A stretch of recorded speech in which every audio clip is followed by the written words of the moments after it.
네. 날 좀 보소 국감 재롱잔치. 예. 국정감사가 이제 월요일 하루 뒤면 마감이 됩니다. 국민의 한 사람으로서 지켜본 이번 국감, 여러분은 잘했다 하고 박수를 보내고 싶으십니까? 아니면 더 잘해라 이렇게 혼을 내고 싶으십니까? 말이 필요 없습니다. 관련 영상 보고 이야기 나눠보도록 하죠. 꼬리가 실제 물고기처럼 이 자유자재로 잘 움직이고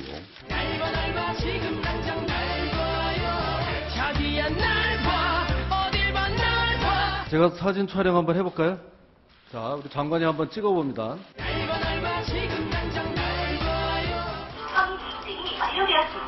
오후 종이 장곡을 눌렀는데 승인 인증이 완료가 되네요.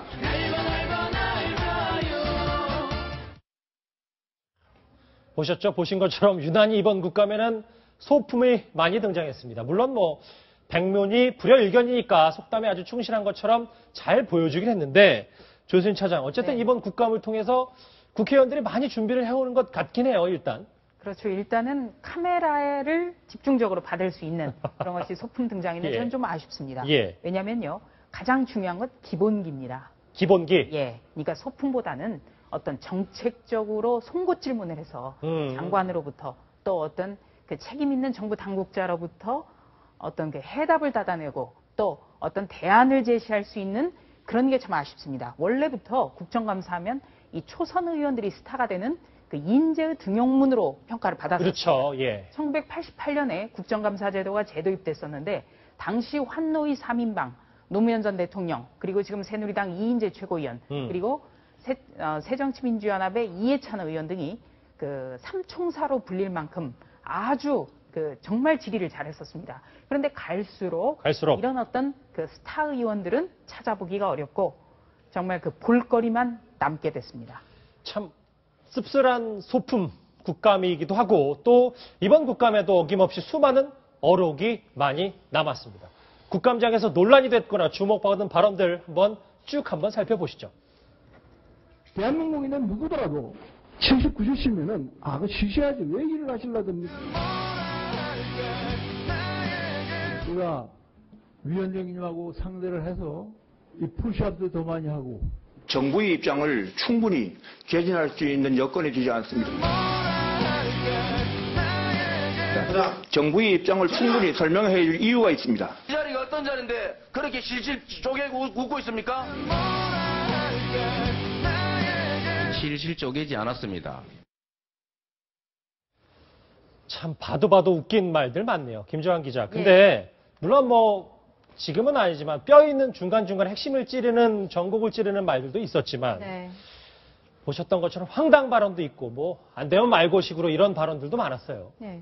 그러니까 이제 우리가 국격 이렇게 얘기하잖아요. 국격 여기 또 하나 있습니다. 국감의 격이 정말 떨어지는 발언들 정말 많이 나왔기 때문에 여러 가지로 참 안타까운 부분이 많은데요. 구체적으로 좀 한두 개만 소개를 시켜드리면 입시 자료가 영업 비밀입니까? 여기까지는 그렇다 칩니다. 대학이 룸살롱입니까? 라는 발언이 나왔습니다. 대학이 룸살롱입니까? 23일 서울대 그 국감 현장에서 입학 사정관제 평가 관련한 자료를 좀 요청해달라, 그러니까 자료를 내달라, 제출해달라라는 새정치민주연합 김태년 의원의 요구에 서울대 성낙인 총장이 그것은 그러니까 자료가 학원가에 퍼지면 여러 가지로 그 유출에 그런 어떤 우려가 있다, 어려움이 따른다라고 답하니까 거기에 반박하면서 발끈하면서 아니 대학이 룸살롱입니까? 라는 좀 어처구니 없는 네, 그런 이야기를 해서 모두 실소를 금할 수 없었다는 이야기가 나오고 있고요.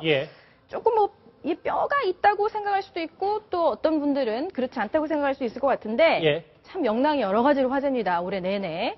이순신 장군은 아직 12척의 배가 있다고 했다면 최경환 경제정책석은 아직 늘릴 수 있는 저장 적자가 남아있다라고 이야기했습니다.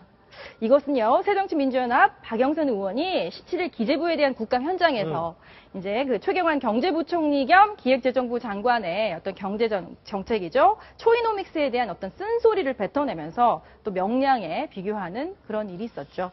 발언에 진짜 진위를 파악하기 상당히 어려운 말들이 많은데 이번 국감 화제 인물 있습니다. 국회의원으로서의 책임보다는 발언보다는 진실공방, 경찰 출두, 이 사람의 거취가 가장 큰 이목을 끌었던 의원입니다. 짐작이 좀 가시는지 모르겠는데 먼저 영상으로 보시죠. 대북 전단 살포 문제는 내부의 문제고 북한과 관련이 없다라고 말씀을 하셨는데요. 맞습니까? 예, 아까 그렇게 보십니까? 말씀드렸습니다. 그런데 이런 대통령의 그 인도적 지원을 강조하는 데 통일부가 좀 적극적으로 민간단체에 대한 대북 지원이 좀 진행되고 있지 않다고 보여지는데요. 장관님께서는 어떻게 보십니까? 조수인 차장, 김현 의원이 그 외통위에서 얘기하는 거 보니까 약간 좀 생경하기도 하고 뭐 여러 가지 느낌이 드는데 이번 김현 의원의 국감 성적표 어떻게 보십니까? 글쎄요. 일단 뭐 성적이 나올 수가 없겠죠. 예, 굉장히 부실했으니까요. 처음부터. 좀 복기를 해보면요. 새정치민주연합의 김현 의원이 지난달 17일부터 이 대리운전기사 폭행 사건에 연루가 돼서 굉장히 떠들썩했습니다. 국정감사는 3주 전 월요일인 7일 날 시작이 됐는데요. 이 안전행정위원회에서 빼야 된다 이런 주장이 많아서 떠밀려서 외통위로 전환이 9일 날 이루어졌습니다. 그러다가 2주 전인 월요일 13일 날 중국으로 출국을 했는데 이 출국 당시에는 자신의 처신을 둘러싼 논란이 카메라에 잡힐까봐 승무원 전용 출국장을 통해서 나가면서 취재진을 또 따돌려서 눈총을 많이 받았었죠. 받았고요. 예. 그 다음 날인 중국 베이징에서 있었던 주중대사관 국정감사장에서는 새누리당 김무성 대표가 중국에 왔기 때문에 그거 준비하느라 국감에는 좀 부실해지지 않았느냐 이런 부실 국감 우려 가능성을 제기했다가 아니 대체 국정감사가 누구 때문에 부실해졌는데 이런 비판도 받았습니다. 그리고요.